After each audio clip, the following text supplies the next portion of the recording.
بسم الله الرحمن الرحيم. الحمد لله الذي بيده مقاليد الفرج. الحمد لله عدد ما نزل من السماء وعرج. الحمد لله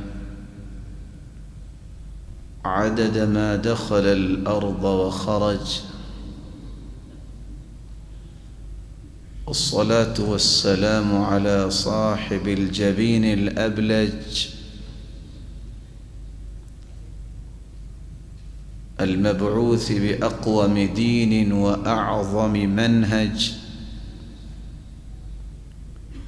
صلوات ربي وسلامه عليه وعلى آله وأصحابه السرج، ومن سار على دربهم وفي هديهم ولج. أما بعد، فأعوذ بالله من الشيطان الرجيم. إن أريد إلا الإصلاح ما استطعت وما توفيقي إلا بالله عليه توكلت وإليه أنيب. لائق التکریم، انتہائی قابل قدر سامعین مکرم، اللہ رب العزت جو ہم سب کے خالق و مالک ہیں،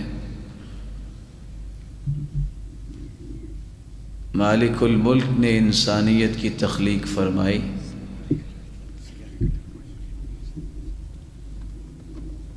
اور تخلیق کے مقصد کو بھی بیان کیا، اور پھر مخلوق کی اصلاح کے لیے 1,24,000 پیغمبروں کا ایک تسلسل قائم فرمایا۔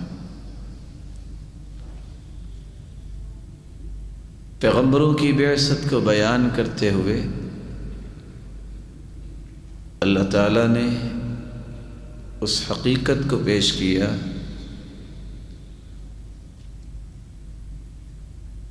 وَلَقَدْ بَعَثْنَا فِي كُلِّ أُمَّةٍ رَسُولًا أَنِ اعْبُدُوا اللَّهَ وَاجْتَنِبُوا الطَّاغُوتَ۔ جتنے بھی انبیاء و رسول اللہ تعالیٰ نے مبعوث فرمائے، ان کو 2 باتوں کا حکم دیا۔ پہلی بات ان اعبدوا اللہ، عبادت صرف ایک اللہ کی کرو، واجتنبوا الطاغوت، اور طاغوت سے اجتناب کرو، بچ جاؤ۔ ہر پیغمبر اور رسول نے قوم و ملت کی تعمیر اور تطہیر اور اصلاح کے لیے اپنے لیل و نہار کو وقف کیا۔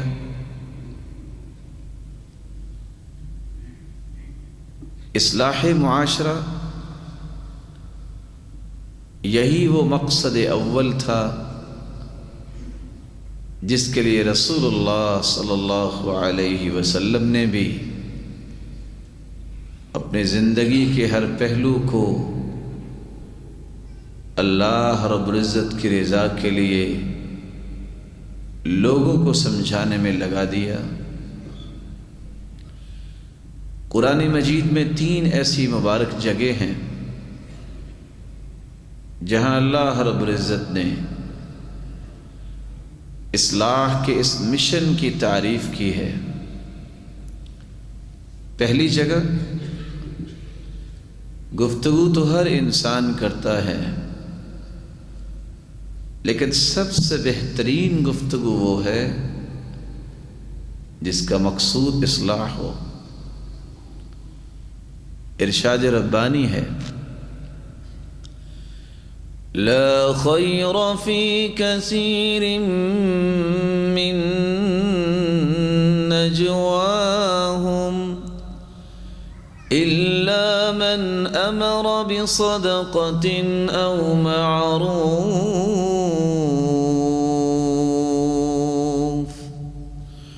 أو إصلاح بين الناس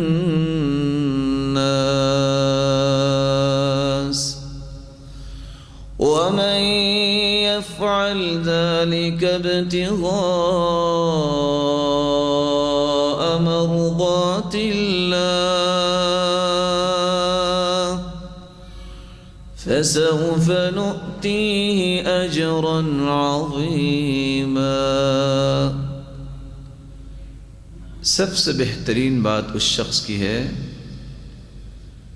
جو صدقے کا حکم دے، نیکی کی بات کرے، او اصلاح بین الناس،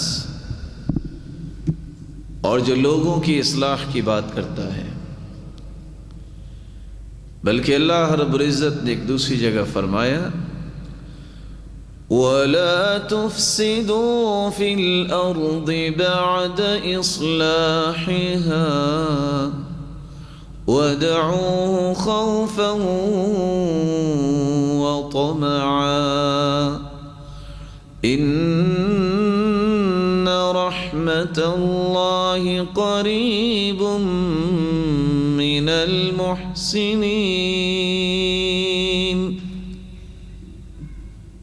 زمین کے اندر اصلاح کے بعد فساد نہ پھیلاؤ. کیسے اللہ تعالیٰ نے اس زمین کی اصلاح کی؟ محمد الرسول اللہ صلی اللہ علیہ وسلم کی بعثت کے ساتھ اللہ تعالیٰ نے ہر فساد کو ختم کیا اور پوری دنیا پر اسلام کی روشنی پہنچی، اور اس اسلام کی روشنی کو ہر شخص نے محسوس کیا. اس لیے اللہ رب العزت قرآن مجید میں ایک پیغمبر کی حکایت کرتے ہوئے فرماتے ہیں ان اريد الا الاصلاح ما استطعت، میں تو اصلاح چاہتا ہوں، جتنی میری طاقت ہے میں اصلاح کے لیے صرف کروں. وما توفیقی الا باللہ، لیکن اس اصلاح کے پہلو کو اس وقت تک پایا تکمیل تک نہیں پہنچایا جا سکتا جب تک اللہ کی توفیق نہ ہو. علیہ توکلت و الیہ انیب، میں اپنے رب پہ توکل کرتے ہوئے اس کام کو شروع کرتا ہوں. آج ہر مسلمان زندگی کے ہر شعبے میں فساد کو محسوس کرتا ہے. کہیں ملی فساد ہے، کہیں لسانی فساد ہے، کہیں قومی فساد ہے، اور کہیں عملی فساد ہے. اور نیتوں کے فساد کے بارے میں تو حدث ولا حرج. اللہ تعالیٰ ہر ایک فساد سے ہمیں محفوظ فرمائے. اگر کوئی شخص سچی تمنا رکھتا ہے کہ وہ اصلاح اپنی بھی کرے اور معاشرے کی اصلاح بھی کرے، تو اس کے لیے اسلام نے کچھ اصول بیان کیے ہیں. آج کی اس مجلس میں ہم صرف 7 اصول پیش کرنا چاہیں گے، جن اصولوں کی روشنی میں اگر انسان زندگی گزارتا ہے تو اپنی بھی اصلاح کر سکتا ہے اور معاشرے کو بھی اصلاح کی راہوں پہ گامزن کر سکتا ہے. سب سے پہلا اصول، اس وقت تک اصلاح ممکن نہیں جب تک ہماری نیتیں خالص نہ ہو جائیں.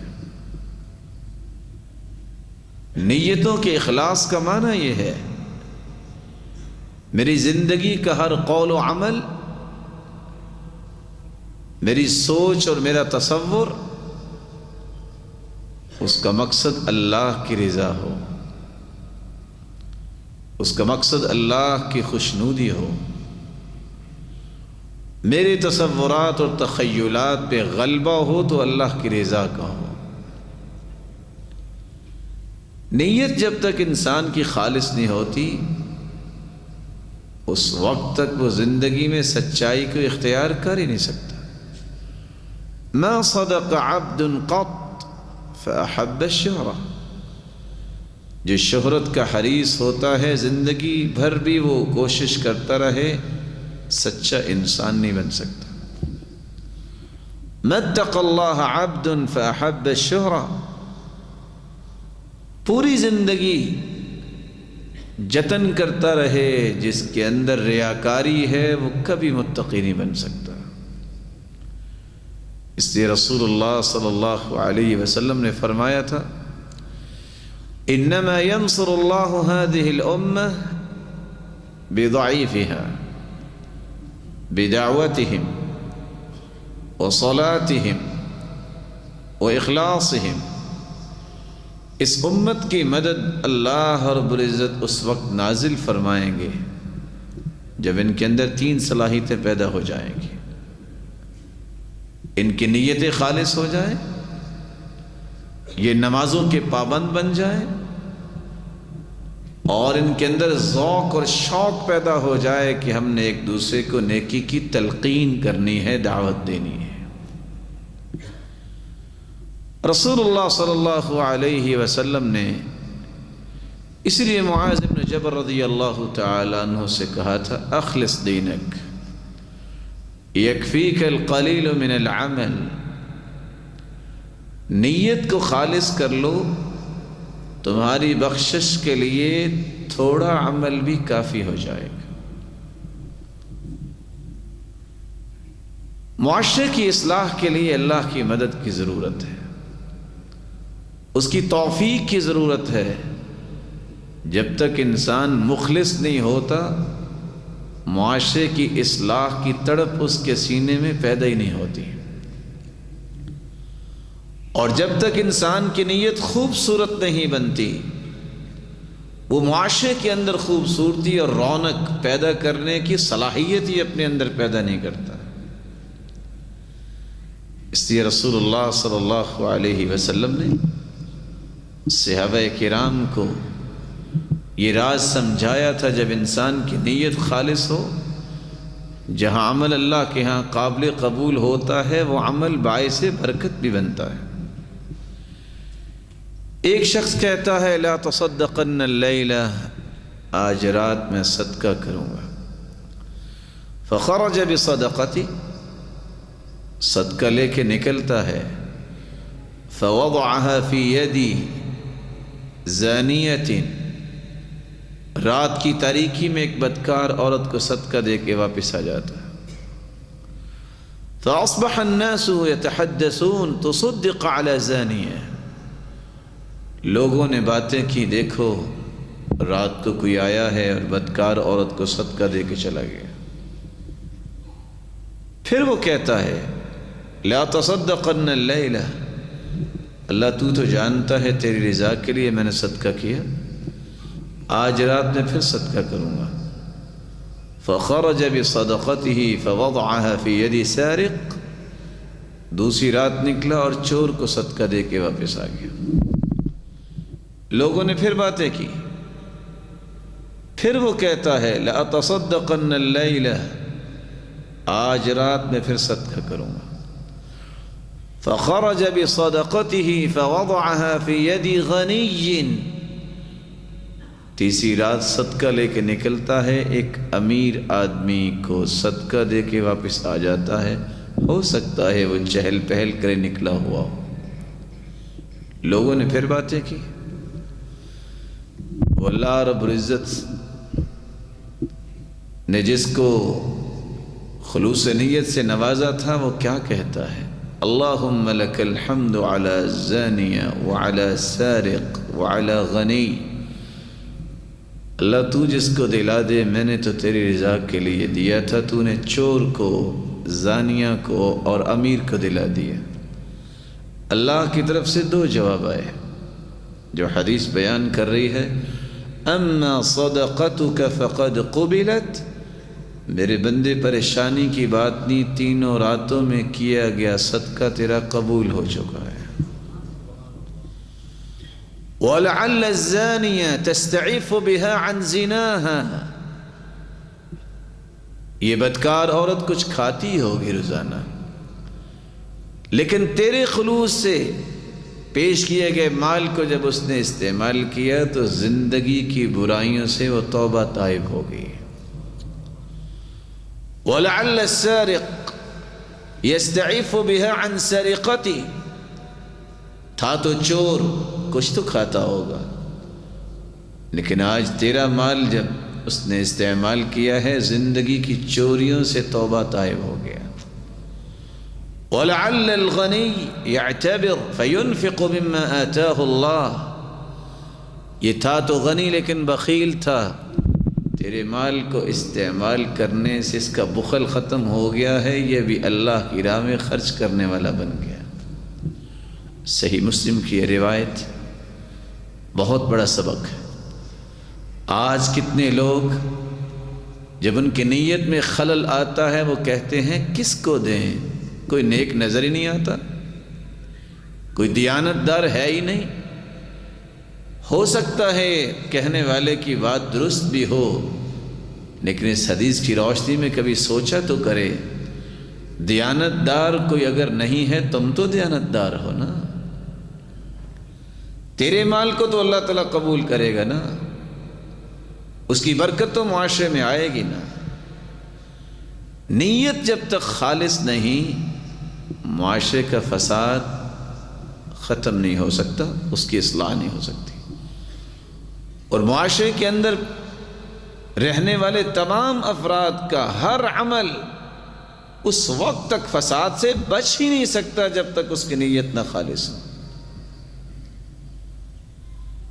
اس لیے اللہ رب العزت نے قرآن مجید میں ایک حقیقت کو بیان کیا ہے، وَمَا أُمِرُوا إِلَّا لِيَعْبُدُوا اللَّهَ مُخْلِصِينَ لَهُ الدِّينَ۔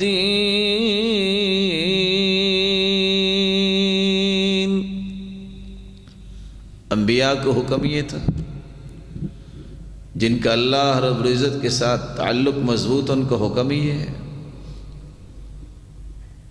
اور دوسری جگہ اللہ رب العزت فرماتے ہیں جو رب کی رضا چاہتا ہے اس کو اپنی نیت کو خالص کرنا ہے۔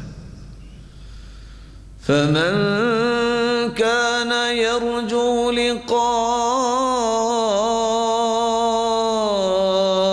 رَبِّهِ فَلْيَعْمَلْ عَمَلًا صَالِحًا وَلَا يُشْرِكْ بِعِبَادَةِ رَبِّهِ أَحَدًا۔ جو رب کی رضا چاہتا ہے اسے عمل صالح کرنا چاہیے۔ عمل صالح جو اللہ کے ہاں عمل قبول ہوگا اس کی دو شرطیں ہیں، نیت خالص ہو اور سنت کے مطابق ہو۔ وَلَا يُشْرِكْ بِعِبَادَةِ رَبِّهِ أَحَدًا، اپنے اس عمل میں کسی اور کی رضا مقصود نہ ہو، کسی اور کی رضا کو شریک نہ کرے۔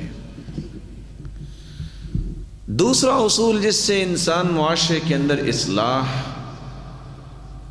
کے پہلوؤں کو اجاگر کر سکتا ہے، قرآن سے وابستگی۔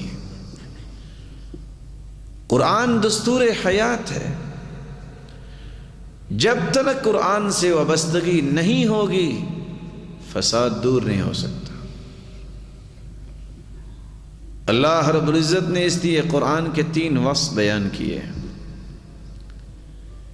یہ کتاب نور ہے، روشنیوں والی کتاب ہے۔ جب تک اس قرآن سے تعلق مضبوط نہ ہو انسانی زندگی تاریکی میں رہتی ہے۔ روشنیوں میں انسانی زندگی تبدیل ہوتی اس وقت ہے جب اس کتاب نور کے ساتھ تعلق کو مضبوط کر لیتا ہے۔ وَكَذَلِكَ أَوْحَيْنَا إِلَيْكَ رُوحًا مِّنْ أَمْرِنَا، ہم نے آپ کی طرف ایک روح کو نازل کیا۔ مَا كُنْتَ أنت تدري ما الكتاب ولا الإيمان ولكن جعلناه نورا نهدي به من نشاء من عبادنا وإنك لتهدي إلى صراط مستقيم.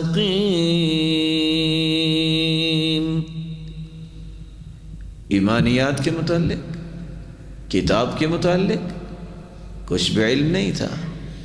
اے میرے پیارے محبوب، تیری طرف ہم نے اس روشنی کو نازل کیا، اس روشنی کے ذریعے ہم لوگوں کو ہدایت دیتے ہیں. یہ روشنی جس کو نصیب ہو جائے اس کا صرف دل روشن نہیں ہوتا، اس کا دماغ اور جسم روشن نہیں ہوتا، اس کا گھر اور خاندان بھی اور اس کا معاشرہ بھی روشن ہو جاتا ہے. رسول اللہ صلی اللہ علیہ وسلم نے معاشرے کے اندر جتنے بھی فسادات تھے اس وقت چلن ان کے جتنے تھے سب وحشیانہ، وہ مار اور لوٹ میں تھے یگانہ، فسادوں میں کٹتا تھا ان کا زمانہ، نہ تھا کوئی قانون کا تازیانہ. وہ تھے قتل و غارت میں چالاک ایسے، درندے ہو جنگل میں بے باک جیسے. یہ ساری کی ساری برائیوں کے باوجود وہ زندہ تو تھے لوگ، لیکن جب قرآن کی روشنی ان کو ملی پھر وہ انسان بھی بنے جو اپنی جان کی بازی تو لگا دیتے لیکن کسی مسلمان کو تکلیف نہ دیتے. دوسرا وصف قرآن مجید نے بیان کیا ہے،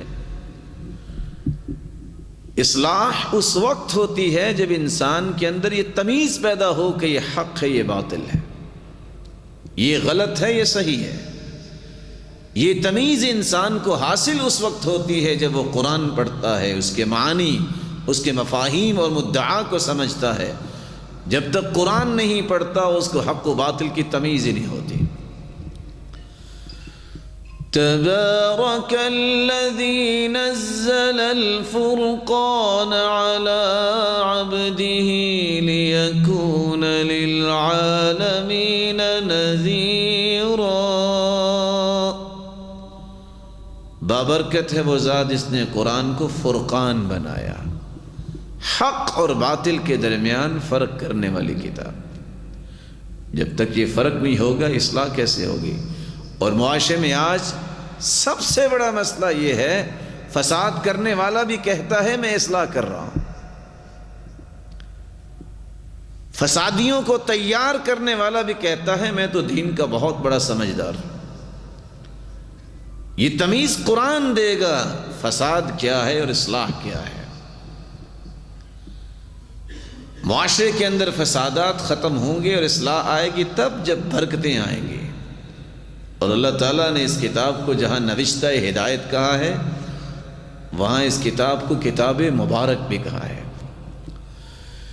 کتاب انزلناہ الیک مبارک لیدبروا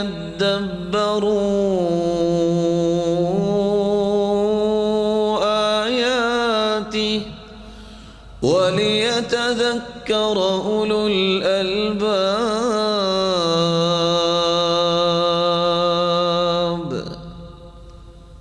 ہم نے اس بابرکت کتاب کو نازل کیا ہے اور اس کی برکتیں اس وقت انسان چن سکتا ہے لیدبروا آیاتی، جب اس کی آیات میں تدبر کرے، غور کرے، فکر کرے، سوچے میرے رب نے اس آیت میں مجھ سے مطالبہ کیا کیا ہے، یہ آیت مجھ سے کیا تقاضا کر رہی ہے، تاکہ میں اس طرح اپنی زندگی کو بنا لوں.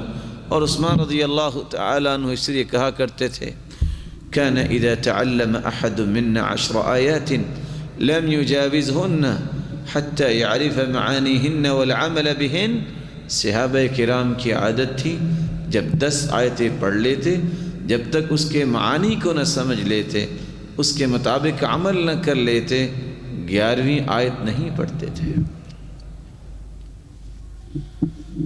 معاشرے کے اندر جان، مال اور عزت سب سے قیمتی چیزیں تین سمجھی جاتی ہیں۔ ان تینوں پہلوؤں میں ہر قسم کے فساد سے بچانے کے لیے قرآن تعلیمات دیتا ہے۔ آج قتل و غارت کا بازار گرم ہے، لیکن کبھی کسی نے سوچا کہ یہ بازار کیسے بند ہو سکتا ہے؟ قرآن کی تعلیمات پڑھیے۔ من قتل نفسا بغیر نفس فكأنما قتل الناس جميعا، جو کسی ایک جان کو قتل کرتا ہے اس نے حقیقت میں پوری انسانیت کے قتل کا منصوبہ پیش کیا ہے۔ اور ایسے ہی ہوا۔ اللہ کے رسول صلی اللہ علیہ وسلم نے فرمایا تھا جب میری امت پہ تلوار رکھ دی جائے گی پھر اٹھائی نہیں جائے گی۔ وَيَكْسُرُ الْحَرَجِ، قیامت کے نزدیک قتل و غارت عام ہوگی۔ نہ قاتل کو پتہ ہوگا کہ میں کیوں مار رہا ہوں، نہ مقتول کو پتہ ہوگا کہ مجھے کیوں مارا گیا۔ لیکن رسول اللہ صلی اللہ علیہ وسلم کا فرمان ہے، لو ان اہل السماء وات والارضین اشترکوا فی دم واحد لأکبہم اللہ فی النار، اگر ایک مومن کے قتل میں ساتوں آسمانوں کی نورانی مخلوق خربوں کی تعداد میں، ساتوں زمینوں کی مخلوقات 14 کے 14 طبق اگر ایک مومن کے قتل میں شریک ہو جائیں، اللہ تعالیٰ کے نزدیک جرم کتنا ہے؟ قیامت کے دن 14 کے 14 طبق ایک مومن کے قتل کی وجہ سے اللہ جہنم میں ڈال دیں گے۔ قرآن سے وابستگی ہوگی تو یہ قتل و غارت رکے گی، کیونکہ جان کی حفاظت اس کے اصول قرآن نے بیان کیے۔ وَلَكُمْ فِي الْقِصَاصِ حَيَاةٌ يَا أُولِي الْأَلْبَابِ،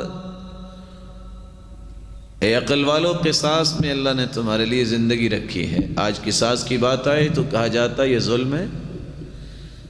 جس شخص کے نظریات کی حالت ہو کہ وہ قرآن کے اصولوں کو ظلم کہے، وہ دنیا میں اصلاح کیسے دیکھ سکتا ہے؟ اللہ تعالیٰ نے مال کی حفاظت کے قوانین بھی قرآن میں اتارے ہیں۔ مال کیسے فساد کا شکار ہوتا ہے؟ جب سود کا مال ہو، رشوت کا مال ہو، جب کسی کے مال کو چھینا جائے، قرآن مجید نے اصول بیان کیے ہیں۔ اتقوا اللہ وذروا ما بقی من الربا ان کنتم مؤمنین، اللہ سے ڈر جاؤ اور سود کو چھوڑ دو۔ اللہ کے رسول صلی اللہ علیہ وسلم کا فرمان ہے، درہم و ربا، اگر ایک سود کا درہم کوئی کھا لیتا ہے وہ علم ہو، اس کو پتہ ہو یہ سود ہے، اشد من 36 زنیہ، 36 مرتبہ بدکاری کرنے سے زیادہ گناہ ایک سود کا درہم کھانے کا ہے۔ الربا 72 حوبا وفی روایت بابا، سود کے 72 گناہ ہیں، یہ 72 دروازے ہیں۔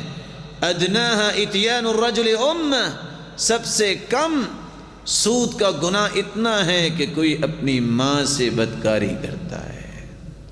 صلی اللہ علیہ وسلم نے صحابہ کو یہ باتیں سمجھائی تھی اور قرآن نے اعلان کیا ہے، وَلَا تَأْكُلُوا أَمْوَالَكُمْ بَيْنَكُمْ بِالْبَاطِلِ وَتُدْلُوا بِهَا إِلَى الْحُكَّامِ لِتَأْكُلُوا فَرِيقًا مِّنْ أَمْوَالِ النَّاسِ بِالْإِثْمِ، افسروں کے پاس مال اس لیے نہ پہنچاؤ کہ تم لوگوں کا مال ہڑپ کرنے والے بن جاؤ۔ اور تعجب کی بات ہے، میں جب 2 حدیثوں کو دیکھتا ہوں تو یقین جانے ورطہ حیرت میں چلا جاتا ہوں۔ اللہ کے رسول کا فرمان ہے لَأَنْ أَمْشِي مَعَ أَخِي وَأَقْضِيَ لَهُ حَاجَتَهُ أَحَبُّ إِلَيَّ مِنْ أَنْ أَعْتَكِفَ شَهْرًا فِي هَذَا الْمَسْجِدِ۔ اللہ کے رسول صلی اللہ علیہ وسلم فرماتے ہیں، میں یعنی محمد الرسول اللہ صلی اللہ علیہ وسلم 1 مہینے کی اعتکاف کریں اور مسجد نبوی میں کریں۔ مسجد نبوی 1 نماز 1000 نماز کا ثواب۔ پھر اعتکاف 10 دن کے نہیں، پورے مہینے کی اعتکاف جس میں لیلۃ القدر ہے۔ پھر اعتکاف کرنے والی وہ ہستی جس جیسی ہستی آج تک اللہ نے پیدا ہی نہیں کی۔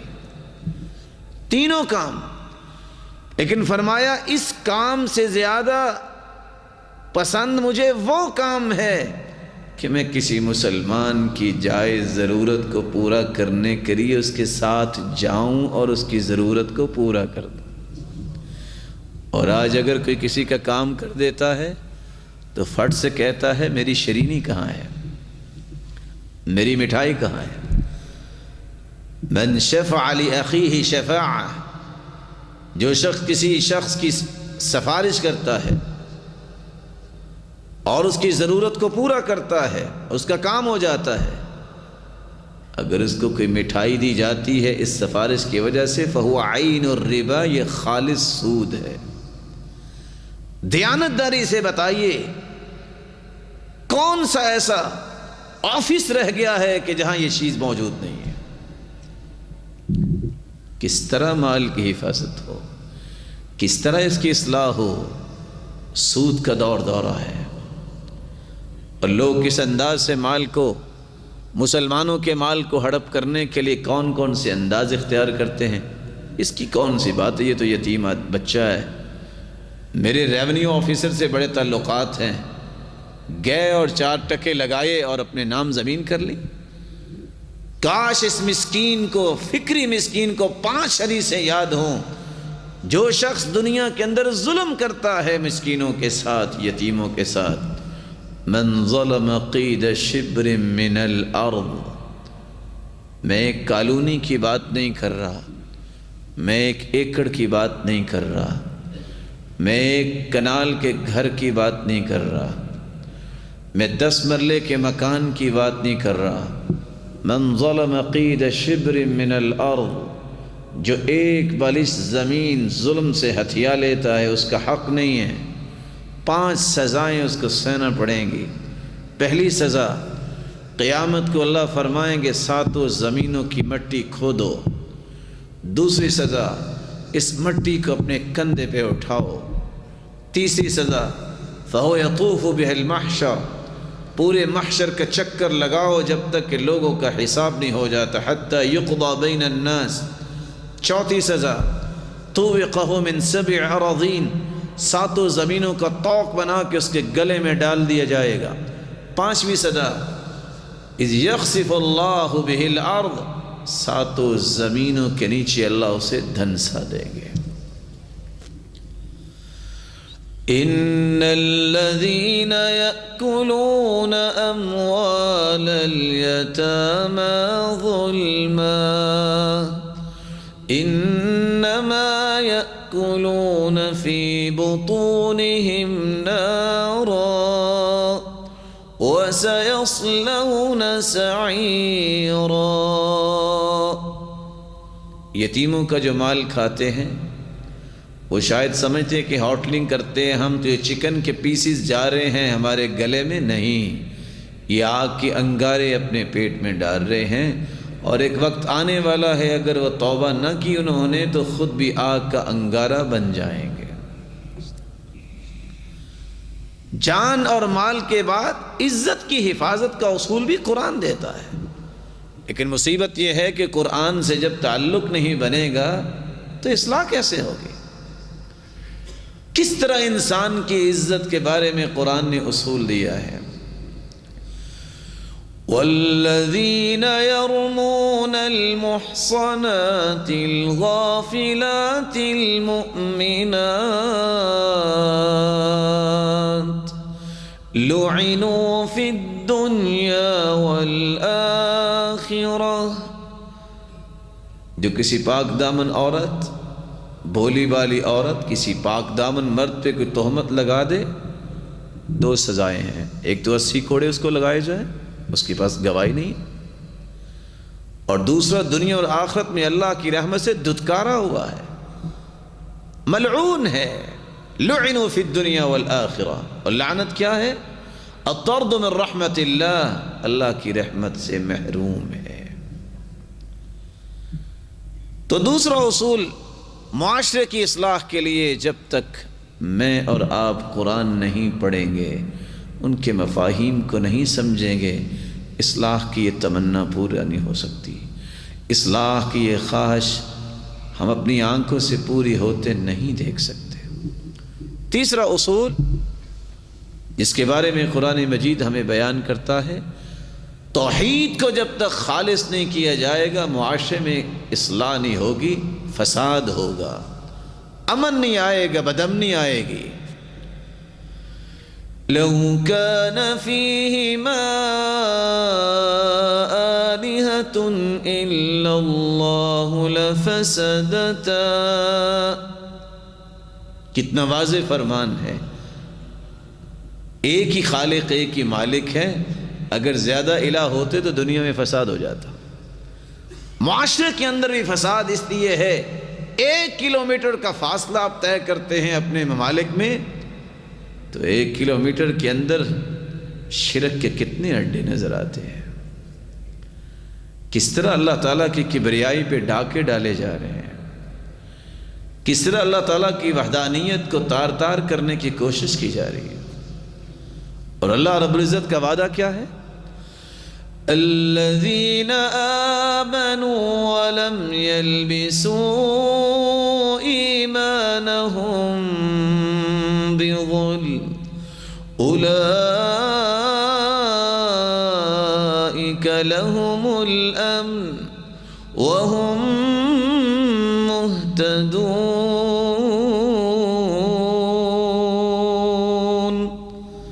جو لوگ ایمان لاتے ہیں پھر شرک نہیں کرتے، اللہ تعالیٰ نے امن انہی لوگوں کے لیے رکھا ہے۔ ہدایت یافتہ بھی وہی لوگ ہیں، ان کی سوچ میں بھی امن ہے، ان کے فکر میں بھی امن ہے، ان کے اقوال میں بھی امن ہے، ان کے اعمال میں بھی امن ہے، اور ان کے معاشرے میں بھی امن ہے۔ آج ارض حجاز، اللہ تعالیٰ آپ سب کو اپنے گھر کی زیارت نصیب فرمائے، آپ اپنے اپنے ممالک میں بھی ہیں، کوئی ڈرتا کچھ لے کے نکلتا نہیں، بلکہ تعجب کی بات تو یہ ہے کہ اگر کوئی خالی جیب نکلتا ہے اس کو مار زیادہ پڑتی ہے، اور کہتے کیا ہیں کہ تم نے ہمارا چکر خراب کر دیا، ہم آئے تھے کچھ ملا نہیں۔ اور جن جن ممالک میں توحید خالص ہے، جہاں مرضی کو جائے پرواہ کوئی نہیں، یہ امن انعام اللہ کی طرف سے توحید کی وجہ سے ہے۔ کس طرح معاشرے کی اصلاح ہو، فساد سے معاشرہ کس طرح بچے گا؟ اللہ کے علاوہ کسی اور کو غوث اعظم بھی کہا جا رہا ہو اور انسانیت کو پرواہ نہ ہو۔ غوث اعظم کا مطلب ہے ہر ایک کی فریاد سننے والا۔ اور میں کبھی سوچتا ہوں کہ دنیا جہان کا سب سے یونیک انسان اور جینیس انسان بٹھا دیا جائے، 10 بندے اس کے سامنے بٹھا دیے جائیں اور کہا جائے کہ 10 کے 10 اکٹھے بولو، وہ بات سمجھ نہیں سکتا۔ اور اللہ کی مخلوق اربوں کی تعداد میں ہے، کوئی انگلش بول رہا ہے، کوئی عربی بول رہا ہے، کوئی پنجابی بول رہا ہے، کوئی اردو بول رہا ہے، سب کی اللہ سن بھی رہے ہیں، عطائیں بھی کر رہے ہیں۔ أَمَّن يُجِيبُ الْمُضْطَرَّ إِذَا دَعَاهُ وَيَكْشِفُ السُّوءَ وَيَجْعَلُكُمْ خُلَفَاءَ الْأَرْضِ أَإِلَٰهٌ مَّعَ اللَّهِ، کوئی ہے اللہ کے علاوہ بھی کسی کی فریاد کو سننے والا؟ لیکن میری بات کو سمجھنے کی کوشش کیجئے۔ میں اپنی بات کے 2 پہلو آپ کے سامنے رکھنا چاہتا ہوں۔ ایک، فساد اس لیے ہے معاشرے میں کہ اللہ کے علاوہ غوث اعظم اللہ کے نیک بندے کو، مخلوق کو کہا جا رہا ہے۔ دوسرا فساد اس وجہ سے بھی ہے کہ اگر کوئی ایسا کہہ رہا ہے اس کو گالی دینا اور اس کو کافر قرار دینا اور لڑائیاں شروع کر دینا، فساد اس وجہ سے بھی ہے۔ مسلمان کا موقف کیا ہونا چاہیے؟ اللہ کے علاوہ کوئی غوث اعظم نہیں۔ جس کو غوث اعظم کہا جا رہا ہے وہ اللہ کا نیک بندہ ہو سکتا ہے، وہ اللہ کا ولی ہو سکتا ہے، اور کسی مسلمان کے لیے گنجائش ہی نہیں کہ وہ کسی کو گالی دے دے۔ اگر کسی نے ایسا کہا ہے تو اس کو سمجھاؤ، اس کو قرآن پڑھاؤ۔ اس کو گالی دینا اور اس سے لڑائی کرنے کا کیا معنی ہے؟ جب حدیث یہ کہتی ہے لا تسبوا الشیطان، شیطان کو بھی گالی نہ دو، پھر اس نیک آدمی کو جو اللہ کے پاس جا چکا ہے، لوگ اگر اس کو کہہ رہے ہیں غوث اعظم، تو اس کو گالی دینے کا جواز کہاں سے ہے؟ قرآن کا پیغام جب تک انسان نہیں سمجھتا اس وقت تک فساد سے نہیں بچ سکتا۔ فساد کیوں نہ ہو؟ گنج بخش خزانے دینے والا تو اللہ کی ذات ہے، مخلوق میں سے کسی کو کہا جائے کہ یہ گنج بخش ہے، فساد کیوں نہیں ہوگا؟ جن کے عقائد میں خلل ہے جب وہ ایسا کہیں گے، جن کے عقائد صحیح ہیں وہ کیسے برداشت کریں گے؟ لیکن میں کہتا ہوں ان کو بھی برداشت کرنا چاہیے، اپنے اخلاق کو تو مت گرائیں۔ ان کا کام تو پہنچانا ہے اچھی بات، ان کا کام تو سمجھانا ہے۔ وَلِلَّهِ خَزَائِنُ السَّمَاوَاتِ وَالْأَرْضِ، زمین و آسمان کے خزانوں کا مالک تو اللہ ہے، تو اللہ ہی دے سکتا ہے، خزانے اللہ ہی دیتا ہے، محروم بھی اللہ ہی کرتا ہے۔ جس کو گنج بخش کہا جا رہا ہے وہ تو اللہ کا نیک بندہ تو ہو سکتا ہے، وہ اللہ کا ولی تو ہو سکتا ہے، لیکن رب نہیں ہو سکتا۔ اللہ رب العزت ہی امیروں کو نوازنے والے ہیں، وہی غریبوں کو نوازنے والے ہیں۔ غریب نواز اگر اللہ کی ذات کے علاوہ کسی کو کہا جائے گا، اللہ تعالیٰ کی توحید ربوبیت پہ اس طرح کے الفاظ بولے جائیں گے تو فساد ہوگا۔ یا ایہا الناس انتم الفقراء الی اللہ واللہ هو الغنی الحمید۔ لوگو اللہ کی ذات غنی ہے، باقی سب تم قلاش ہو، تم فقیر ہو اللہ کی ذات کے سامنے۔ وہی امیروں کو دیتا ہے، وہی غریبوں کو دیتا ہے۔ مشکل کشا اللہ کی ذات ہے، کسی کو مشکل کشا کہنا جائز نہیں۔ جس کو مشکل کشا کہا جا رہا ہے، یاد رکھنا وہ تو دنیا سے چلا گیا، وہ بیمار بھی ہوتا تھا، وہ اللہ کا نیک بندہ تھا، لیکن مشکل کشا صرف اللہ کی ذات ہے۔ وَإِن يَمْسَسْكَ اللَّهُ بِضُرٍّ فَلَا كَاشِفَ لَهُ إِلَّا هُوَ۔ اے میرے پیارے پیغمبر صلی اللہ علیہ وسلم، میں نے تجھے پوری کائنات سے اعلیٰ بنایا ہے، لیکن اگر آپ کو بھی کوئی تکلیف پہنچے تو اس کو بھی دور کرنے والی ذات اللہ کی ذات ہے۔ دیانتداری سے بتائیے، جس معاشرے کے اندر جگہ جگہ پہ اس طرح کے اڈے بنائے گئے ہوں، وہاں اصلاح کیسے ہوگی؟ اس معاشرے کی اصلاح کیسے ہوگی؟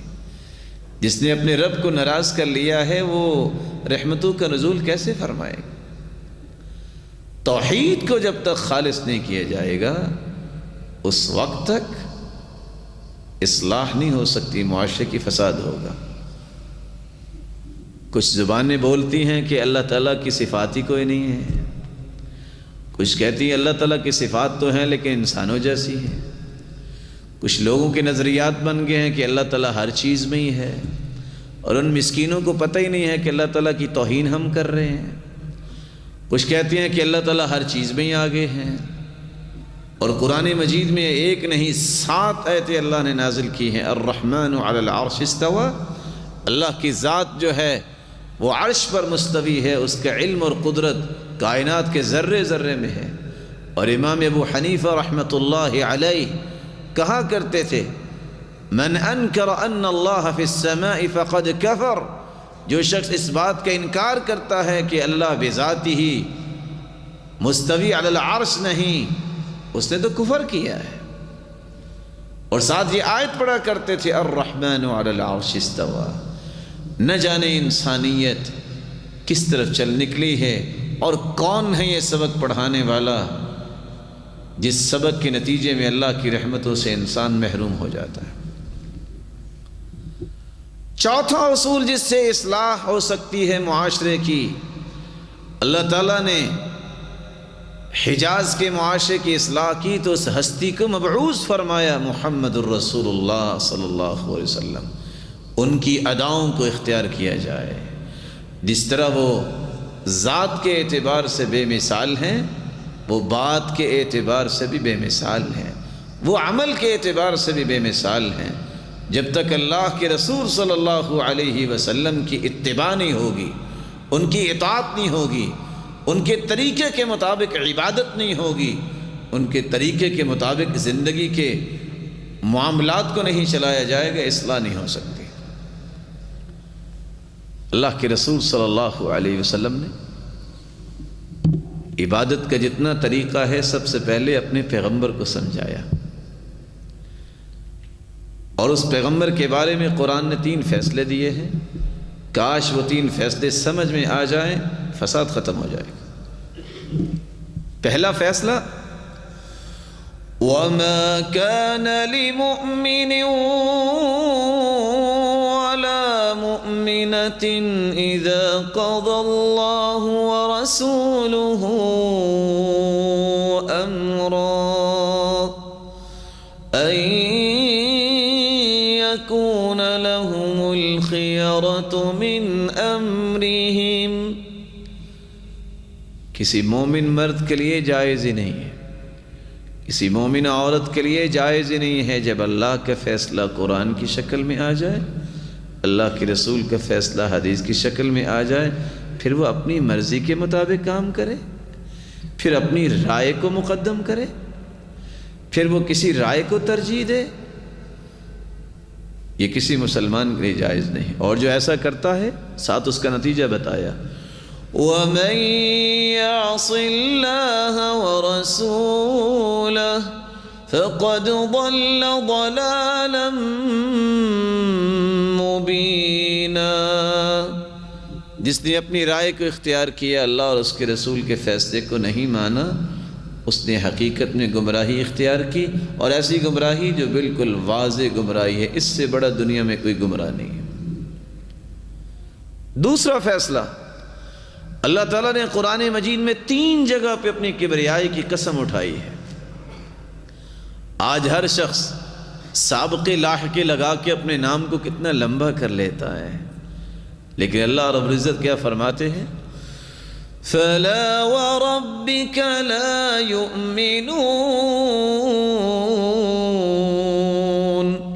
حَتَّى يُحَكِّمُوكَ فِي مَا شَجَرَ بَيْنَهُمْ۔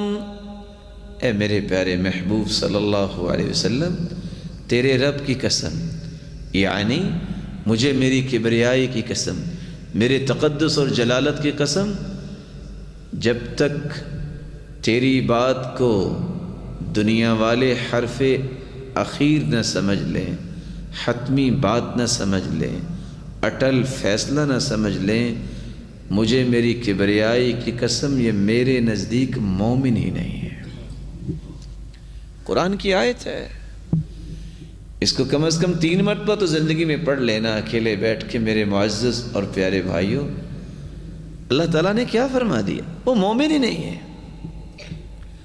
اس لیے رول ماڈل بنایا، قدوہ بنایا تو کس کو؟ اللہ کے رسول صلی اللہ علیہ وسلم کو۔ لَقَدْ كَانَ لَكُمْ فِي رَسُولِ اللَّهِ أُسْوَةٌ حَسَنَةٌ۔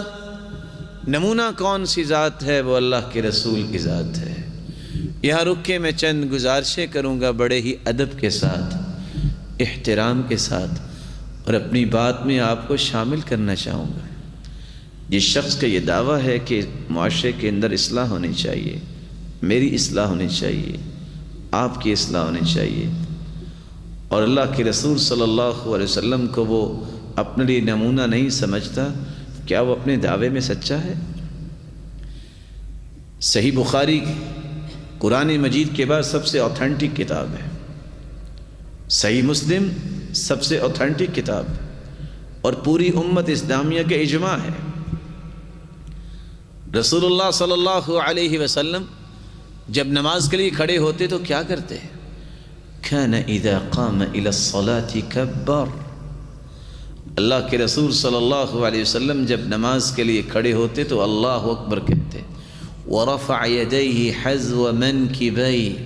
ایک نہیں 210 روایتیں، میں صحیح بخاری اور مسلم کی روایت کوٹ کر رہا ہوں کہ آپ جب نماز کے لیے کھڑے ہوتے اپنے دونوں مبارک ہاتھوں کو کندھوں کے برابر لے جاتے۔ وَإِذَا كَبَّرَ لِلرُّكُوعِ، جب آپ رکوع کے لیے اللہ اکبر کہتے، رفع یدیہ حذو منکبیہ، اپنے دونوں ہاتھوں کو کندھوں کے برابر لے جاتے۔ وَإِذَا رَفَعَ رَأْسَهُ مِنَ الرُّكُوعِ، جب اپنا سر مبارک رکوع سے اٹھاتے، رفع یدیہ حذو منکبیہ، اپنے دونوں ہاتھوں کو کندھوں کے برابر لے جاتے۔ وفی روایت اخری، اور ایک دوسری روایت کے الفاظ ہیں، وَإِذَا قَامَ مِنَ الرَّكْعَتَيْنِ، جب وہ 2 رکعتوں سے اٹھتے تو اپنے دونوں ہاتھوں کو کندھوں کے برابر لے جاتے۔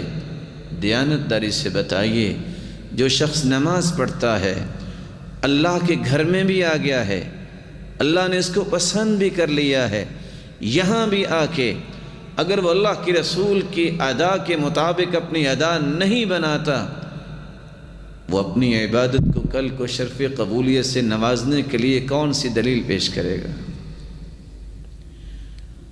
فَمَا زَالَتْ تِلْكَ صَلَاةُ حَتَّى لَقِيَ اللَّهِ، زندگی کی آخری نماز بھی اللہ کے رسول نے پڑھی تو اپنے ہاتھوں کو اٹھا کے پڑھی۔ اور وائل ابن حجر سردیوں میں گئے ہیں اور کہتے ہیں میں نے لوگوں کو دیکھا، صحابہ کو، كَانُوا يَرْفَعُونَ أَيْدِيَهُمْ تَحْتَ أَرْضِيَتِهِمْ، چادریں لی ہوئی تھیں لیکن اس کے باوجود اپنے ہاتھوں کو اٹھاتے تھے۔ میرے معزز اور پیارے بھائیوں، دعویٰ کرنا تو بڑا آسان ہے، مجھے بتائیے اللہ کے رسول صلی اللہ علیہ وسلم نے زندگی میں ایک مرتبہ دنیا اس وقت بہت علم رکھتی ہے، ایک حدیث دکھائیے جس میں اللہ کے رسول نے ایک نماز بغیر رفع الیدین کے پڑھی ہو۔ میں کس طرح دعویٰ کرنا چاہتا ہوں کہ معاشرے کے اندر اصلاح ہو، فساد نہ ہو؟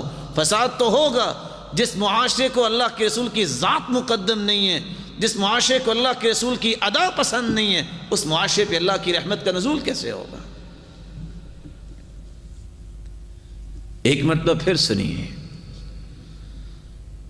یہ چھوٹے چھوٹے اختلافات سے امت لڑائیوں کی طرف، فساد کی طرف کیوں گئی ہے؟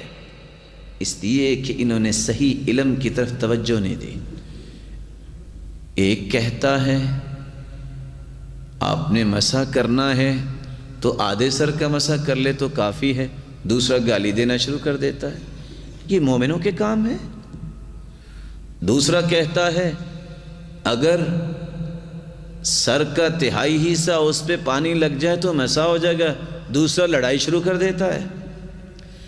تیسرا کہتا ہے کہ 4 انگلیاں اگر سر کو لگ گئی تو مسح ہو جائے گا، دوسرا گالی دینے لگ جاتا ہے۔ چوتھا بولتا ہے کہ اگر چند بالوں پہ ہی اگر ہاتھ لگ جائے تو مسح ہو جائے گا۔ لڑائی کا تو معنی ہی کوئی نہیں۔ تم کو اللہ نے ایمان دیا ہے، ایمان والے یہ دیکھتے ہیں محمد الرسول اللہ نے کیا کیا ہے۔ صحیح بخاری اٹھائیے، اللہ کے رسول صلی اللہ علیہ وسلم کے نماز کو بیان کر رہے ہیں صحابی کہ اللہ کے رسول مسح الرأس کلہ، آپ پورے سر کا مسح کیا کرتے تھے۔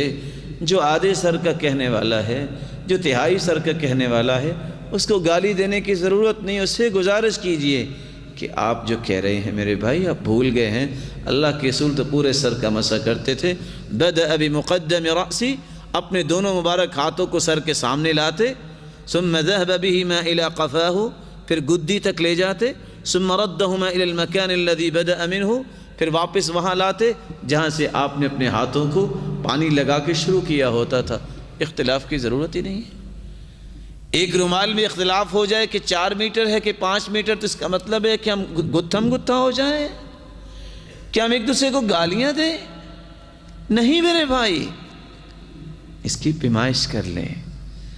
اگر میں نے 4 میٹر کہا ہے اور یہ 5 میٹر نکلا ہے تو مجھے معذرت کرنی چاہیے کہ بھائی آپ نے سچ فرمایا، میں بھول گیا تھا۔ لڑائی کی ضرورت ہی نہیں ہے۔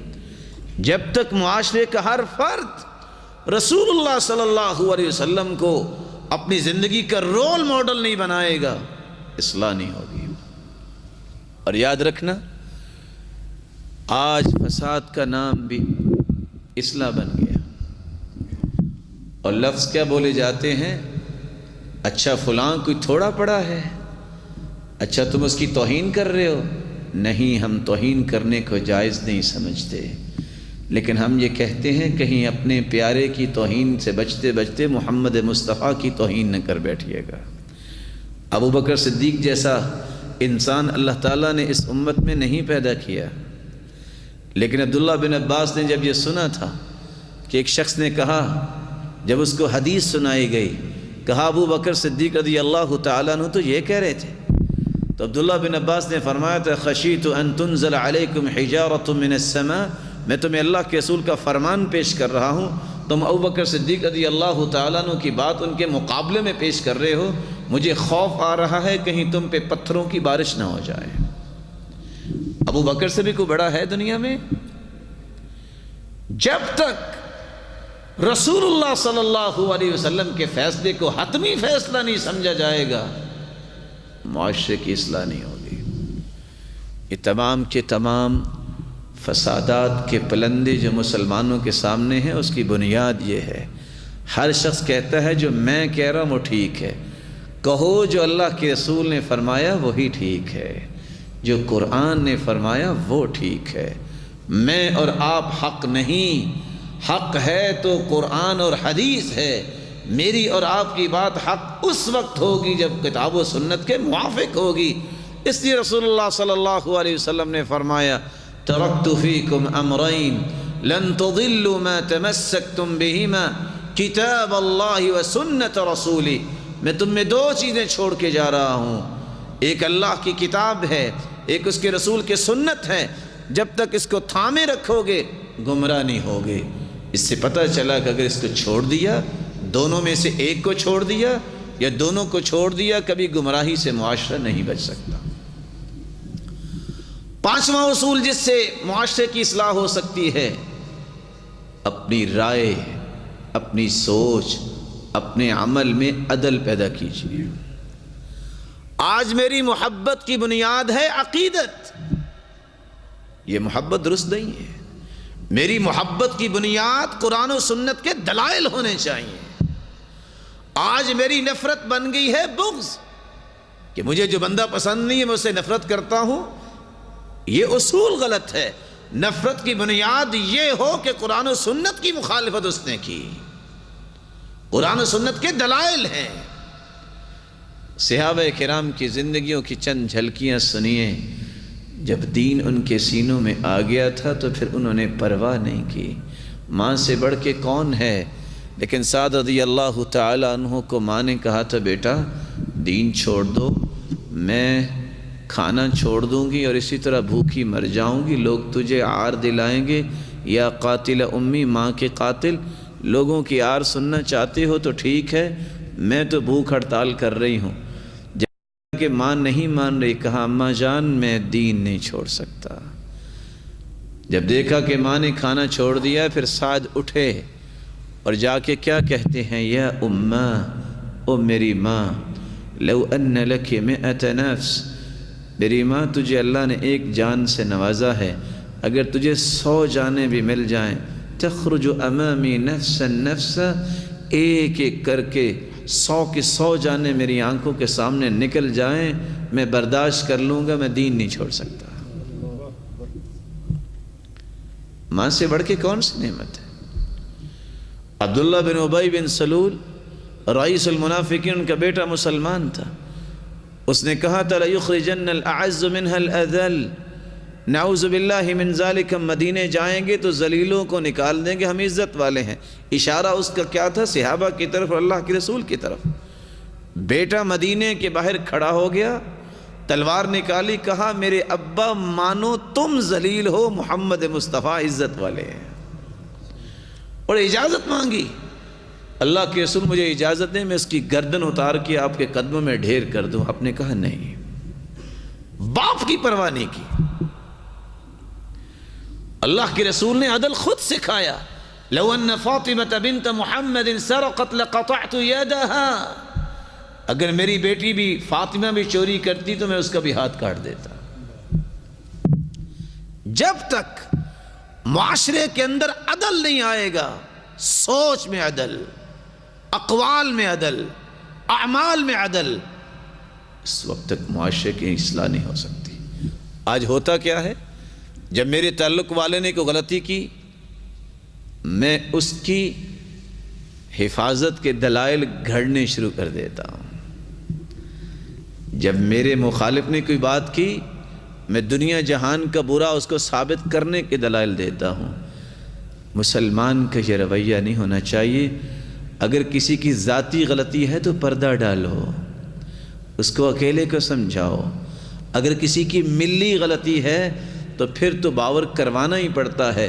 اسی وجہ سے 14 جلدوں پہ کتابیں جرح و تعدیل کی لکھی گئی ہیں، تو اس لیے کہ فلاں شخص جھوٹ بولتا ہے، اس کی حدیث کو نہ لیا جائے، فلاں شخص متہم بالکذب ہے، یہ جھوٹ گھڑتا ہے، اس کی حدیث کو نہ لیا جائے۔ جو ملی اور قومی غلطی کرتا ہے اور خصوصاً دین کے نام پہ، وہاں تو بیان کرنا پڑے گا، اور صحابہ کرام نے کیا ہے اور محدثین نے کیا ہے۔ لیکن کسی کی ذاتی غلطی ہے، پردہ ڈال دو۔ صرف اس کو ثابت کرنے کے لیے دلائل مت گھڑو کہ میں نے اس کو برا ثابت کرنا ہے، دلائل دو اصلاح کے لیے کہ یہ بات غلط ہے اور یہ صحیح ہے۔ رسول اللہ صلی اللہ علیہ وسلم نے صحابہ کرام کو عدل سکھایا۔ میں حیران ہوتا ہوں عمر رضی اللہ تعالیٰ عنہ کی عدالت پہ، کہ جب ان کے پاس وہ کیس پہنچا تھا کہ قبطی نے جب گھوڑا دوڑایا عمر بن عاص کے بیٹے کے ساتھ، تو عمر بن عاص کے بیٹے سے ان کا گھوڑا آگے چلا گیا۔ انہوں نے ایک کوڑا لگایا تھا اور ساتھ کہا تھا کہ انا ابن الاکرمین، میں تو عزت والوں کا بیٹا ہوں، تجھے جرت کیسے ہوئی کہ تو گھوڑا مجھ سے آگے دوڑائے؟ تو وہ مدینے آ کے اس نے ایک بات کہی تھی، وہ اسلام، ہائے اسلام کی دہائی۔ عمر نے بلایا تھا اور اکیلے عمر بن عاص کے بیٹے کو نہیں، عمر بن عاص رضی اللہ تعالیٰ عنہ کو بھی بلایا تھا، اور آنے کے بعد کہا تھا اضرب ابن الاکرمین، عمر کا کوڑا پکڑیے اور میرے سامنے اس کو ماریے، اس کو پتہ چلے کہ عزت والا کون ہے۔ عزت ہے تو شریعت کی عزت ہے، کسی اور کی عزت نہیں ہے۔ جو شریعت کو مانتا نہیں اس کی کیا عزت ہے؟ اور مارا، اور صحابہ کہتے تھے ہمارا جی چاہتا تھا کہ یہ بدلہ لے تاکہ عدل قائم ہو۔ اور بعد میں کیا کہا تھا عمر نے؟ اب یہ کوڑا عمر بن عاص رضی اللہ تعالیٰ عنہ کے سر پہ بھی رکھو۔ کہا امیر المؤمنین میرا کیا گناہ ہے؟ کہا تیری وجہ سے تیرے بچے نے یہ جرت کی ہے۔ کہا اگر میرے پاس فیصلہ آتا تو میں بھی یہی فیصلہ کرتا جو آپ کر رہے ہیں۔ عدل و انصاف جب تک معاشرے کے اندر نہیں ہوگا، اس وقت تک معاشرے کی اصلاح نہیں ہوگی۔ چھٹا اصول، جب تک نفع مند علم معاشرے کے اندر نہیں آئے گا، کبھی اصلاح نہیں ہو سکتی۔ آج علم کے بارے میں انسانیت ویسے بھول گئے۔ علم قرآن کا نام ہے، علم حدیث کا نام ہے، قصے کہانیاں علم نہیں ہیں، من گھڑت قصص، من گھڑت حدیثیں علم نہیں ہیں، موضوع روایات، ضعیف روایات علم نہیں ہیں۔ معاشرے کے اندر بگاڑ آیا ہے تو اس وجہ سے کہ معاشرے کو کہانیوں پہ لگا دیا گیا، قصوں پہ نچا دیا گیا، من گھڑت باتوں کی طرف لگا دیا گیا جس کا ثبوت ہی کوئی نہیں ہے۔ اور رسول اللہ صلی اللہ علیہ وسلم نے فرمایا تھا میرے صحابہ، یأتی علی الناس زمان، ایک ایسا زمانہ آنے والا ہے دجالون، کذابون، دجال آئیں گے، جھوٹ بولنے والے آئیں گے، یأتونکم من الاحادیث، ایسی ایسی حدیثیں لے کے آئیں گے، ما لم تسمعوا انتم ولا آباؤکم، نہ آج تک تم نے سنی ہیں نہ تمہارے باپ دادا نے سنی ہیں۔ فإیاکم وإیاہم لا یضلونکم ولا یفتنونکم، ان سے بچ جانا، یہ تمہیں گمراہ نہ کر دیں، تمہیں فتنے میں نہ ڈال دیں۔ اس سے پتہ چلا جھوٹی باتیں ہمیشہ فتنہ پیدا کرتی ہیں، من گھڑت باتیں ہمیشہ گمراہی کی طرف انسان کو لے جاتی ہیں۔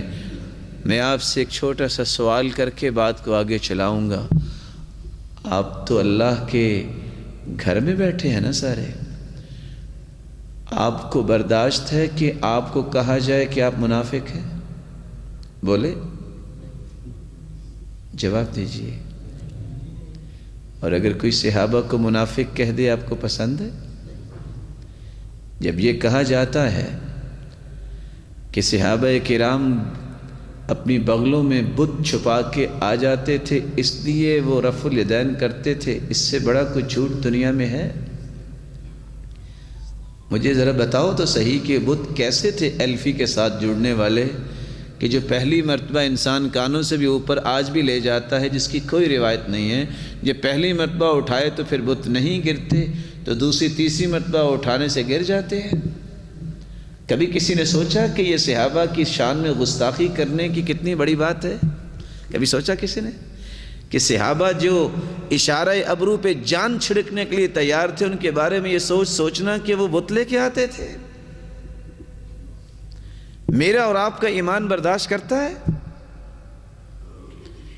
یہ قصے کہاں لکھے ہیں؟ صحیح بخاری کی روایت ہے، اللہ کے رسول صلی اللہ علیہ وسلم نے نماز کسوف پڑھائی، جب چاند گرہن لگتا ہے یہ سورج، تو پھر قیام کے بعد 1 2 3 رکوع بھی کیے جا سکتے ہیں، اور اللہ کے رسول نے کیے۔ اگر وہاں کہا جائے اور لکھا بھی جائے کہ اصل میں اللہ کے رسول نے رکوع نہیں کیے، رکوع اصل میں اتنے لمبے ہو گئے تھے، صحابہ تھک گئے اور اٹھ کے نماز میں دیکھتے تھے رکوع سے اٹھے ہیں کہ نہیں، ان سے پچھلے صحابہ نے سمجھا کہ شاید رکوع ہو رہے ہیں۔ دیانت دار اسے بتائیے کہ آپ نماز کی حالت میں اگر رکعت لمبی ہو جائے تو آپ سر اٹھا سکتے ہیں؟ کس طرح صحابہ کے بارے میں یہ قصص بنانے والا بناتا ہے، معاشرے میں پھیلائے جاتے ہیں، لاکھوں لوگ جو ہیں ان باتوں کو لے کے اپنے عمل کو بگاڑ رہے ہیں۔ صحیح بخاری کی روایت ہے، قام فی وسطها، اللہ کے رسول نے عورت کا جنازہ پڑھایا تو اس کے درمیان میں کھڑے ہوئے، مرد کا جنازہ ہو تو چہرے کے سامنے کھڑے ہوئے۔ وسط کا معنی کیا ہے؟ بولیے، آپ نے بخاری پڑھی ہوئی ہے، اتنا کامن لفظ ہے وسط کا کہ کسی کو ضرورت نہیں ہے کہ اس کا معنی مزید سمجھے، درمیان۔ اور وہاں یہ کہا جائے کہ درمیان سے مراد درمیان نہیں ہے، اچھا ہاتھ کھڑے کرو، ہاتھ کھڑے کیے، اب بتاؤ درمیان کیا ہے؟ چہرہ ہی بنتا ہے نا۔ کبھی کسی نے مردے کے ہاتھ کھڑے کروائے ہیں؟ سوچ کی بات ہے، جب تک میرے پاس نفع مند علم نہیں ہوگا، صحیح علم نہیں ہوگا، معاشرے کا بگاڑ ختم نہیں ہو سکتا۔ نفع مند علم کیا ہوتا ہے؟ میں اس کی حقیقت ذرا آپ کے سامنے رکھ دوں۔ نفع مند علم کی 3 نشانیاں ہیں، اور بعض نے 4 بیان کی ہیں۔ پہلی نشانی یہ ہے نفع مند علم کی، جب وہ علم آ جاتا ہے تو انسان عمل کے لیے تیار ہوتا ہے۔ سعید بن مسیب کہا کرتے تھے، لوگوں 50 سال ہو گئے، مؤذن اذان بعد میں کہتا ہے میں پہلے صف میں پہلے بیٹھا ہوتا ہوں۔ یہ ہے علم۔ علم سیکھ لے اور نماز انسان نہ پڑھے، یہ کون سا علم ہے؟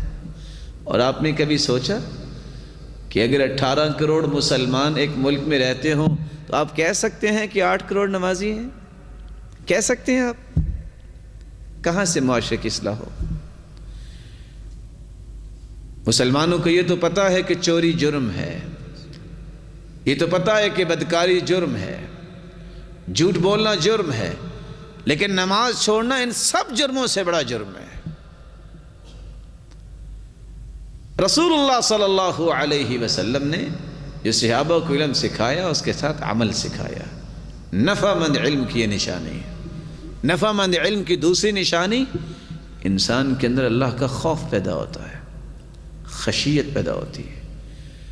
انسان علم بھی سیکھے اور جھوٹ بولے۔ من کمہ اعمی عن الطریق، جو نبینے کو دنیا کے اندر غلط راستہ بتاتا ہے اس پہ اللہ کی لعنت ہے، حدیث کے الفاظ ہے۔ اور جو جنت کا راستہ غلط بتا دے اس کے بارے میں آپ کا کیا خیال ہے؟ کہ جو بات اللہ کے رسول نے نہیں کہی اور کہا جائے کہ اللہ کے رسول نے کہی ہے، کل قیامت کو حساب کیسے دے گا؟ من کذب علی متعمدا فلیتبوأ مقعدہ من النار، جو بات اللہ کے رسول نے نہیں کہی اور کہا جائے اللہ کے رسول نے کہی ہے، صحیح بخاری کی روایت، اس کا ٹھکانہ تو جہنم ہے۔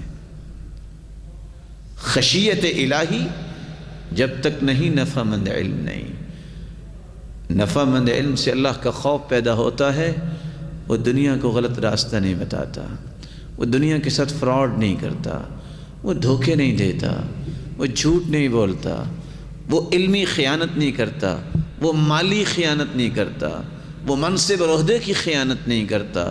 اس کو پتہ ہوتا ہے میں نے اللہ کے سامنے پیش ہونا ہے، میں حساب کیسے دوں گا۔ کیسا خوف؟ عمر جیسا بہادر کوئی انسان کسی نے دیکھا ہے آج تک؟ جس راستے سے گزرتے شیطان راستہ چھوڑ دیتا، کیسر و کسرا کانپنے لگ جاتے۔ وہ جرنیل زمین پہ بیٹھا ہے، فَأَخَذَ تِبْنًا مِنَ الْأَرْضِ، زمین سے دھاگا اٹھاتا ہے اور رونے لگ جاتا ہے اور کہتا ہے یا لیتنی کنت تبنا، کاش میں بھی ایک دھاگا ہوتا اور قیامت کو میرا حساب نہ ہوتا۔ یا لیتنی لم تلدنی امی، ہائے کاش مجھے میری ماں نے جنا نہ ہوتا، میں حساب کیسے دوں گا۔ دیکھا ہے عائشہ رضی اللہ تعالی عنہ جیسی کوئی پاک دامن عورت آئی ہے جس کی پاکیزگی کو اللہ نے قرآن میں نازل کر دیا، اور جب تک قرآن کی یہ آیتیں پڑھتا نہیں، کوئی حافظ نہیں بنتا، کوئی قاری نہیں بنتا، لیکن ہاتھ میں درخت کا پتا ہے، اس کا خوف دیکھیے، دوپٹہ بھیگا ہوا ہے آنسوؤں سے اور وہ رو رہی ہیں۔ پوچھنے والی پوچھتی ہے مومنوں کی ماں کیوں رو رہی ہو؟ اور وہ کہہ رہی ہے یا لیتنی کنت ورقۃ من هذه الشجرہ، کاش میں بھی ایک درخت کا پتا ہوتی، کوئی جانور کھا لیتا، کل قیامت کو میرا حساب نہ ہوتا۔ یہ ہے نفع مند علم، یہ ہے نفع مند علم، اللہ کا خوف۔ عالمی منڈی میں صف اول کے تاجر ہیں عبد الرحمن بن عوف، تو صف اول کے نمازی بھی ہیں۔ یاد ہوگا جب عمر رضی اللہ تعالی عنہ پہ حملہ ہوا مسجد میں، خنجر لگا ابو لؤلؤ مجوسی کا، وہ تو گر گئے۔ بالکل ان کے پیچھے کھڑے ہونے والے صبح کی نماز میں کون تھے؟ عالمی منڈی میں صف اول کے تاجر عبد الرحمن بن عوف صف اول کے نمازی تھے، اور کھانا سامنے رو رہے ہیں۔ پوچھا کیوں رو رہے ہیں؟ کہا یہ سعد کی بیٹی آئی ہے، وہ سعد جو مجھ سے اچھا تھا، جو مجھ سے اچھا تھا، حالانکہ جنت کی بشارت ان کو ملی ہے۔ علم وہ ہے جس سے اللہ کا خوف پیدا ہو، اور خوف بھی ایسا اللہ کے رسول نے پیدا کیا۔ کوئی جرنیل ہے، کوئی تاجر ہے، کوئی کمانڈر ہے، اور کوئی خاتون اول ہے، یا کوئی غلام ہے، خوف ہر ایک کے اندر ہے۔ بکریوں کے چرواہا، کبھی آپ نے دیکھا ہے کوئی بکریوں کا چرواہا ہو اس نے پی ایچ ڈی کی ہو؟ لیکن علم دیکھیے بکریوں کے چرواہا ہے۔ عبداللہ بن مسعود فرماتے ہیں رضی اللہ تعالیٰ عنہ، ایک جانور مجھے دے دو۔ کہتے نہیں میرے مالک نے منع کیا ہے۔ کہتے تیرا مالک کون سا دیکھ رہا ہے، تم قیمت لے لو۔ مالک سے کہنا کہ بھیڑیا کھا گیا۔ کہتا ہے نہیں، میرا مالک تو نہیں دیکھ رہا، لیکن میرے مالک کا مالک تو دیکھ رہا ہے۔ یہ خوف، یہ خشیت جب تک نہیں، نفع مند علم نہیں ہے۔ تیسری نشانی نفع مند علم کی، خیر خواہی اور ہمدردی جب تک سینے میں پیدا نہیں ہوتی، وہ علم نفع مند نہیں ہوتا۔ بینما رجل یمشی بطریق اذ وجد غصن شوک فأخرہ فشکر اللہ لہ فغفر لہ وفی روایت اخرى فادخل الجنہ۔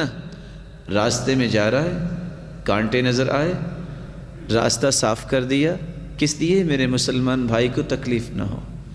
اللہ کو اتنی خیر خواہی پسند آئی، اس کی زندگی کے سارے گناہوں کو معاف کر کے جنت میں داخل کر دیا۔ نفع مند علم جس سینے میں آئے اس سینے میں مسلمانوں کی خیر خواہی اور ہمدردی پیدا ہوتی ہے۔ اللہ کے رسول صلی اللہ علیہ وسلم فرماتے ہیں رأیت رجلا یتقلب فی الجنہ، میں جنت میں گیا، ایک شخص خوشی سے اچھل رہا تھا، میں نے جبریل امین سے پوچھا یہ کیسے آیا ہے؟ جواب ملا بشجرۃ قطعها عن ظہر الطریق كانت تؤذی الناس، راستے میں ایک درخت تھا، گزرنے والے تکلیف محسوس کرتے تھے، اس نے کلہاڑا پکڑا، کاٹنا شروع کیا کہ میں مسلمانوں کے لیے آسانی کر دوں، کاٹتے کاٹتے ایک درخت بھی کٹ گیا، اللہ نے روح قبض کروائی، ادا اتنی پسند آئی کہ اسی طرح اچھلتے اچھلتے جنت میں لا کھڑا کیا۔ چوتھی نشانی نفع مند علم کی 100% قرآن و حدیث پہ یقین، یہ صحیح علم کی نشانی ہے۔ 2 حدیثیں سنانا چاہوں گا، یاد ہوگا آپ کو۔ ابوبکر صدیق رضی اللہ تعالیٰ عنہ سے پوچھا تھا ابو جہل نے بتاؤ کوئی راتوں رات آسمانوں کی سیر کر سکتا ہے؟ تو انہوں نے جواب دیا تھا بالکل نہیں۔ مسکرا کے کہتا ہے حسناً، بڑا اچھا جواب دیا کیونکہ اس کو مقصد نظر آ رہا تھا۔ پھر پوچھتا ہے بتاؤ راتوں رات کوئی پہاڑوں سنگلاق پہاڑوں پہ چڑھتے وادیوں میں اترتے بیت المقدس میں جا کے نماز پڑھا کے راتوں رات واپس آ سکتا ہے؟ ابوبکر صدیق رضی اللہ تعالیٰ عنہ نے فرمایا بالکل نہیں۔ پھر مسکرایا، اور کیوں مسکرایا؟ وہ بات سننا چاہتا تھا۔ کہتا ہے جانتے ہو یہ کس نے کہا ہے؟ ابوبکر صدیق رضی اللہ تعالیٰ نے فرمایا کس نے کہا ہے؟ کہا محمد ایسا کہتا ہے۔ کہا اگر اللہ کے رسول نے کہا ہے تو دونوں کام ہو سکتے ہیں۔ 100% یقین۔ نہیں سوچا کہ رات میں آسمان پہ کیسے گئے، بیت المقدس میں کیسے ممکن ہے، گھوڑے پہ گئے، کیسے گئے ہوں گے، کوئی پیرامیٹرز نہیں، قابل ڈیبیٹ نہیں سمجھی یہ بات، آرگیو نہیں کیے، تبصرہ نہیں، محمد کی زبان سے جو بات نکل آئی ہے اس سے بڑی سچائی دنیا میں ہے ہی کوئی نہیں۔ اللہ کے رسول صلی اللہ علیہ وسلم نے صحابہ سے کہا میرے صحابہ ایک وقت ایسا آنے والا ہے گائے پہ بیل پہ ایک شخص سواری کرے گا، صحیح بخاری کی روایت ہے، گائے پیچھے مڑ کے کہے گی میں سواری کے لیے تو نہیں پیدا کی گئی، میں تو کاشتکاری کے لیے پیدا کی گئی۔ صحابہ نے کہا گائے بولے گی؟ کہا میں بھی ایمان لاتا ہوں وآمن بہ ابو بکر و عمر، اور میری اس بات پہ ابو بکر و عمر کا بھی ایمان ہے، اور دونوں مجلس پہ موجود نہیں تھے۔ ایسے لوگ پیدا کیے اللہ کے رسول صلی اللہ علیہ وسلم نے، وہ موجود نہیں تھے لیکن اللہ کے رسول صلی اللہ علیہ وسلم کو پتا تھا کہ اگر ان کے پاس یہ بات جائے گی انہوں نے اتنا ہی دیکھنا ہے کہ محمد مصطفیٰ نے کہا ہے پھر سچ کہا ہے۔ جب تک اللہ کے رسول کی بات پہ یقین نہیں ہے صحیح علم نہیں ہے۔ میری اللہ رب العزت سے دعا ہے اللہ رب العزت میری اور آپ کی اصلاح فرمائے اور معاشرے کی اصلاح فرمائے۔ بہت ضروری اور بہت مہم اور آخری بات، جب تک میرا اور آپ کا اخلاق اچھا نہیں ہوگا، میرے اور آپ کے اندر نرمی نہیں آئے گی معاملات میں، اس وقت تک اصلاح نہیں ہو سکتی۔ رسول اللہ صلی اللہ علیہ وسلم کا فرمان ہے ان الرفق لا يكون في شيء الا زانه ولا ينزع من شيء الا شانه، جس چیز میں نرمی آ جائے وہ چیز خوبصورت بن جاتی ہے، اور جس چیز سے نرمی کھینچ لی جائے وہ خوبصورت چیز بھی بدنما بن جاتی ہے۔ اور اللہ کے رسول صلی اللہ علیہ وسلم کا فرمان ہے ان اللہ یحب الرفق فی الامر کلہ، اللہ تعالیٰ ہر چیز میں نرمی کو پسند کرتے ہیں۔ وَيُعْطِي عَلَى الرِّفْقِ مَا لَا يُعْطِي عَلَى الْعُنْفِ، اللہ سختیوں پہ وہ عطائیں نہیں کرتے جو نرمیوں پہ عطائیں کرتے ہیں۔ وَيُعِينُ عَلَى الرِّفْقِ مَا لَا يُعِينُ عَلَى الْعُنْفِ، اور اللہ تعالیٰ نرمی پہ مدد کرتے ہیں سختی پہ مدد نہیں کرتے۔ اپنے معاملات میں نرمی پیدا کیجیے، اپنے اخلاق کو بلند کیجیے۔ رسول اللہ صلی اللہ علیہ وسلم کا فرمان ہے انا زعیم ببیت فی ربض الجنہ من ترک المراء وان کان محقا، جو سچا ہونے کے باوجود جھگڑا چھوڑ دے میں جنت میں چبوترا لے کر دوں گا۔ وببیت فی وسط الجنہ میں جنت کے درمیان میں اس کو محل لے کر دوں گا۔ من ترک الکذب وان کان مازحا، جو جھوٹ بولنا چھوڑ دے خواہ وہ مزاح کے طور پہ جھوٹ بولے۔ وببیت فی اعلی الجنہ من حسن خلقا، جو اپنے اخلاق کو اچھا کر لے میں جنت کے بالا خانے اسے لے کر دوں گا۔ اللہ رب العزت ہم سب کا اخلاق بلند فرمائے اور ہمارے اندر نرمی اور شفقت پیدا فرمائے، اور ان اصولوں کی روشنی میں زندگی گزارنے کی توفیق عطا فرمائے۔ الہ العالمین، جو روحانی یا جسمانی بیمار ہیں ان کی بیماریوں کو شفاؤں میں بدل دے، جو کسی مصیبت میں اے اللہ ان کی مصیبت کو خوشیاں بنا دے، جو کسی تنگی میں ہے اللہ ان کی تنگی کو آسانیاں بنا دے، صاحب اولاد بیٹھے ہیں ان کی اولادوں کو نیک بنا، دست و بازو بنا، آنکھوں کی ٹھنڈک بنا اور صدقہ جاریہ بنا۔ اے اللہ جو صاحب مال ہیں ان کے مال میں برکت فرما۔ اے اللہ جو بے روزگار ہیں تو ان کو بھی تونگر بنا، جو بے اولاد ہیں ان کی جھولیوں کو بھی بارونق بنا۔